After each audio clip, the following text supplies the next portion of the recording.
मुळात महाराष्ट्रातली राजकीय अस्वस्थता वाढू शकते असं आणखीन एक तिसरं कारण रोखठोक आणि बिनधास्त वक्तव्य तसंच कणखर स्वभावासाठी उपमुख्यमंत्री अजित पवार ओळखले जातात। पण हाच गुण कधी कधी त्यांच्या अडचणीचाही ठरतो। अजित पवारांनी आयपीएस अधिकारी अंजना कृष्णा यांना झापलं होतं, त्यावरनं बरंच राजकारण झालं, टीका झाली, आरोपही झाले।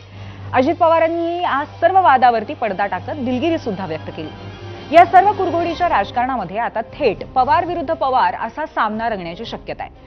अजित पवारांवरून आता राष्ट्रवादी काँग्रेस शरदचंद्र पवार पक्षातच दोन प्रवाह पाहायला मिळत आहेत। युवा नेते आणि अजित पवारांचे पुतळे युगेंद्र पवारांनी महिला आयपीएस अधिकाऱ्यासोबत अजित पवारांचं वर्तन चुकीचं असल्याचं म्हटलंय, तर दुसरीकडे रोहित पवारांनी या प्रकरणावरती भाष्य करताना अजित पवारांची पाठराखण केली आहे।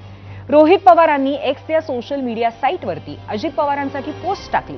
महिला आयपीएस अधिकारी अंजना कृष्णा यांनी घेतलेली भूमिका योग्यच होती, पण त्या ठिकाणी झालेला घोळ आणि अजित पवारांच्या हिंदीमुळे आणि बोलण्याच्या शैलीमुळे हा घोळ झाला असं त्यांनी म्हटलंय।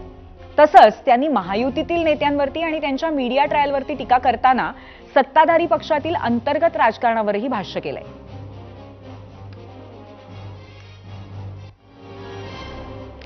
आता जर पडद्यासमोर घडामोडी घडतायत तर पडद्यामागे किती घडामोडी सध्या घडत असतील याचा तर अंदाजच लावायला नको।